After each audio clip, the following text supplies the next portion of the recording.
All right, y'all, so what are we working on today? Today, we're going to be working on this incredibly adorable witch goose door hanger. Now, where can you get this? You can get this off of my website. If you would look down in the pinned comments and also look in the description box, and I'm going to have a link for you to where you can purchase this.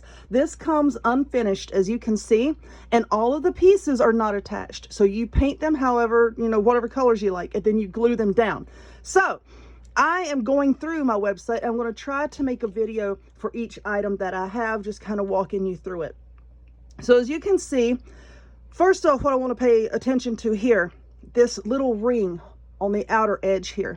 Now, when you glue this down, look at the holes up here. You want to line up those holes, okay? And that is going to just make everything else line up, because as you can see, do you see this bat right here?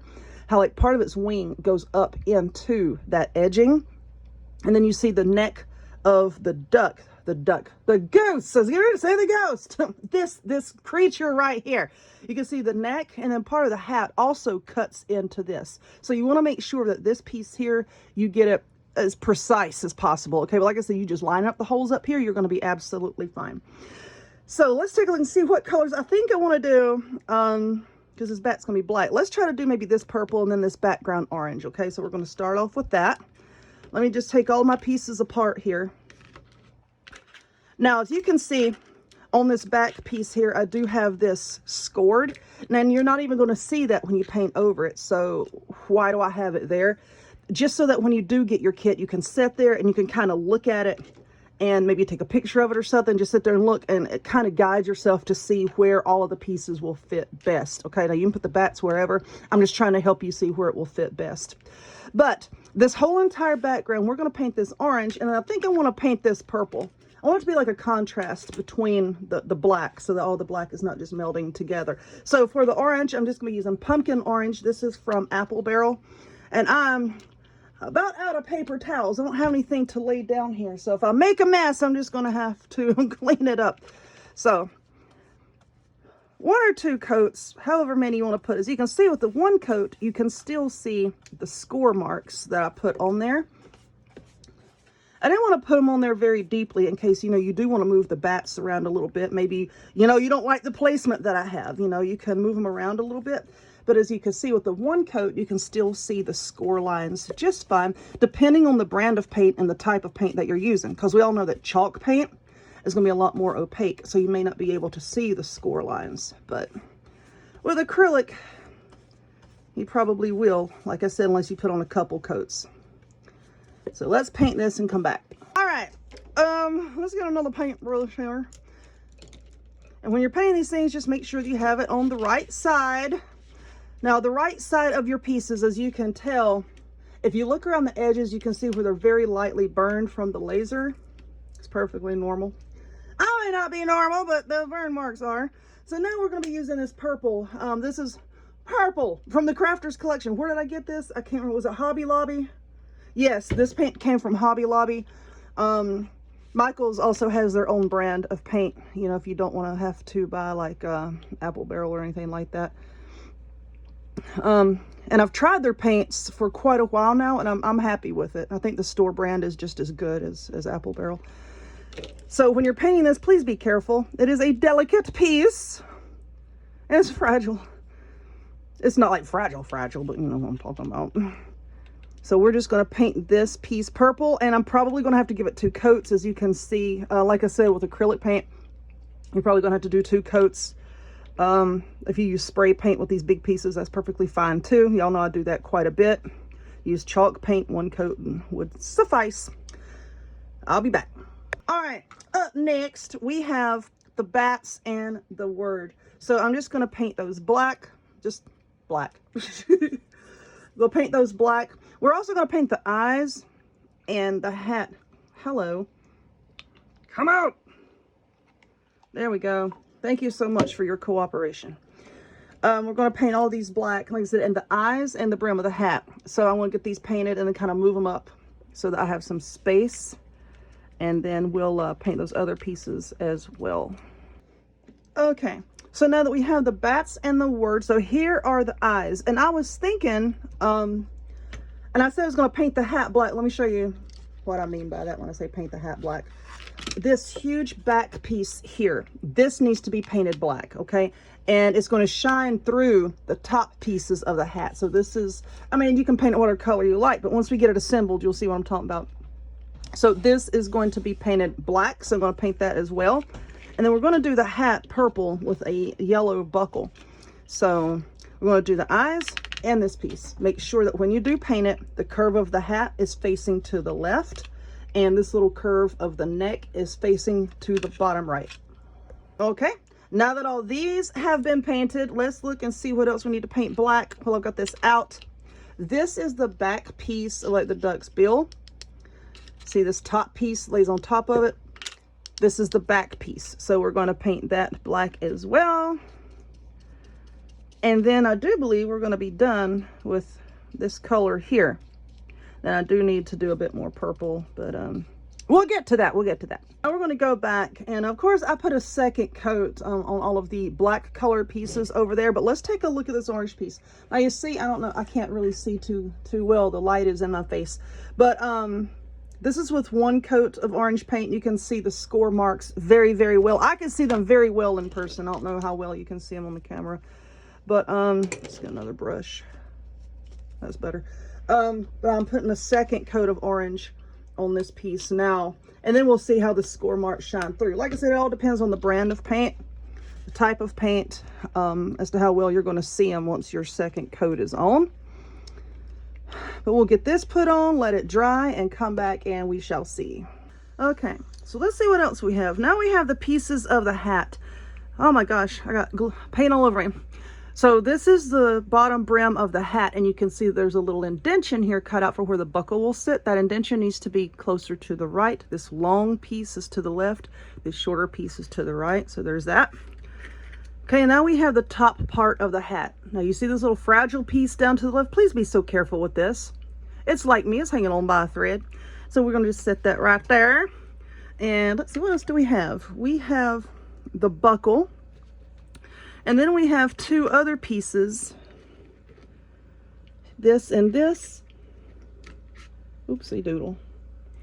This is the, like the band that goes around the hat.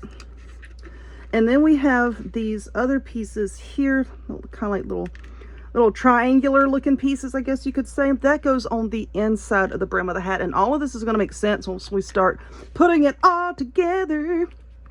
So like I said, you know, just look at the pieces, and you can kind of tell like the scorch marks where they belong. But we're just going to start painting these. Pretty much all of these are going to be, let's make these two purple. And I think let's make the band, this can be, let's make that orange. These little pieces here will also be purple. Okay, let's get that painted. Okay, so we're getting there. Slowly but steadily, we're getting there. Oh Lord, I just dropped it. All right, so let's get this out the way.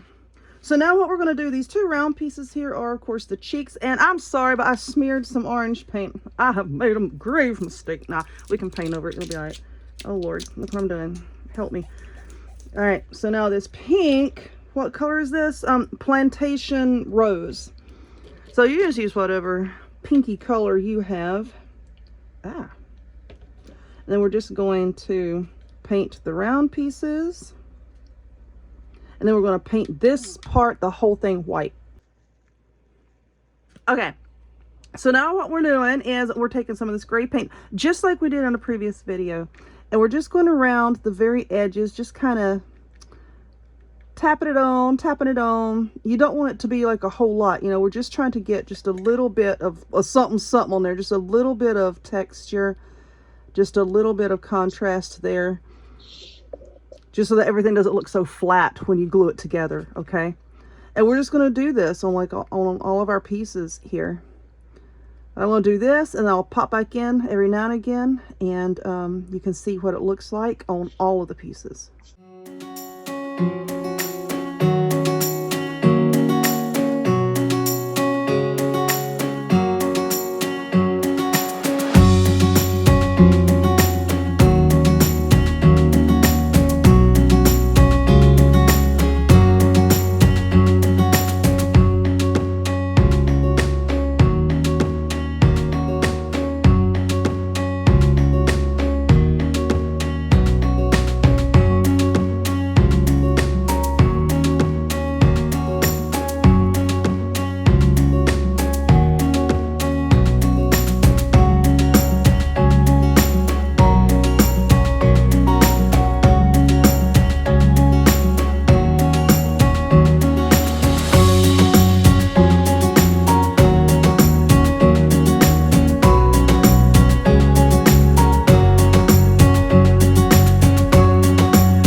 Okay, so now we're gluing it together, and I'm using this Gorilla brand wood glue, and I used a paintbrush.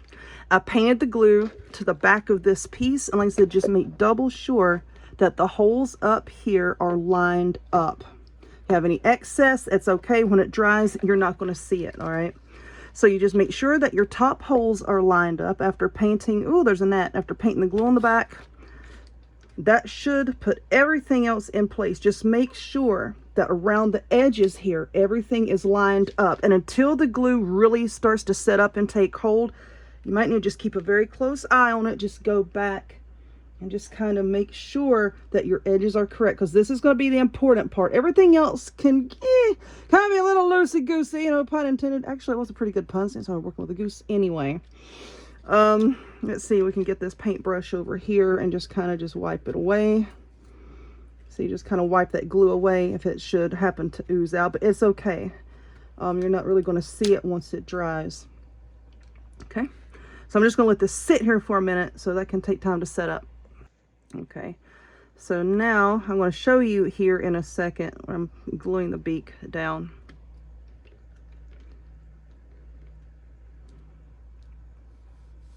Okay, and I'm going to hold it up here because I'm trying to not make this video like super extra long, you know, just showing each little individual piece. It's pretty self-explanatory, and like I said, I'm going to show it to you at the end of the video, and then you can like screenshot that if you want to, just to use as reference as to where the pieces go.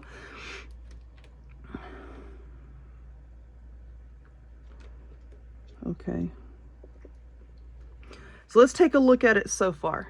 The big black piece that was the background of the duck, the goose rather, it's very self-explanatory. See how the neck just glued right down in here, and then the edge of the hat glued right there. The long brim piece here, that's going to fit right on top of the goose's head. All right, so you glue that right down.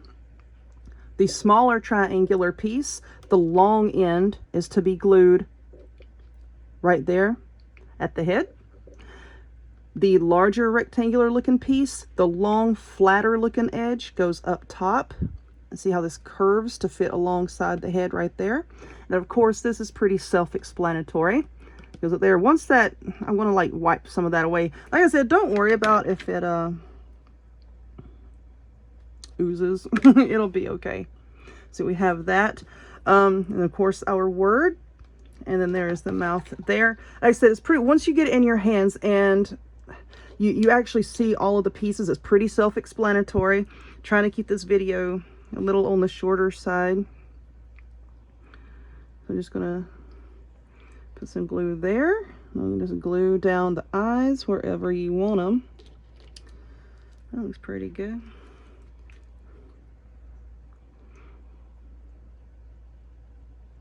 Okay. Let's see. Kind of pick it up and take a look. That looks pretty good. Now the little round pink pieces are, of course, the little cheeks. So we're gonna put those here. Let's put a little bit more.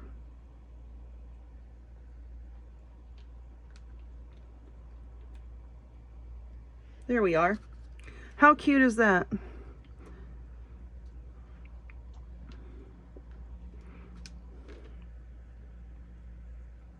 Let's see, that looks cute, right? Okay, so now we have these pieces here, which are to be sort of like the band for the hat. You can see, let's just kind of lay everything there so that you can see what it looks like, and then you'll have the buckle there, okay? So I'm going to go ahead and put the glue on the back of those pieces and on the buckle. So you see on these band pieces, there are two flat ends. The flat ends are to face inward, of course, where the buckle is, and then the tapered, like the rounded edges, go on the outside.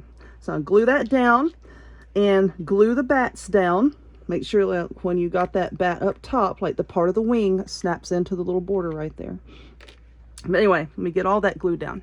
Okay, so I'm putting down the last batty bat there. Okay, press that down. All right then. So I'm going to call that done. Now we're just going to let all of this glue set up and everything, make sure everything is in place. But yeah, seal this if it's going to be in a place where it's going to be exposed to moisture, because it's wood, hello, but you need to seal this with like a clear spray paint, something that is for the outdoors. yeah, like a clear varnish, you could use that, but just make sure that you give it a good coat of a sealant, because if not, it's going to warp and fall apart. All right, so let's let all of this set up, and then we're going to use some twine, and we'll go in here, and then we'll make the hanger part for it. Okay, so that is that. So I just took the piece of twine, I ran the end through the back in this hole, through the back of that hole, and I tied it. You can see how it's kind of like stretched across the back there. You can paint the back if you want to. I just didn't for the purpose of the video. Like I said, make sure that you seal this well, okay? And I just pulled the ends up and I tied a knot. Now, like I said, you can get this kit through my website. Link is in the description box and in a pinned comment. Seal it when you're done if it's going to come into any sort of contact with moisture, okay? Because this was a lot of work and I'd hate for it to get ruined with moisture. But how cute is that? There's our little witchy goose. I do hope that you enjoyed this video. If you would, please give it a thumbs up, click subscribe, check me out on other forms of social media, the links to all of which will be in the description box down below. And I will see y'all next time. Bye!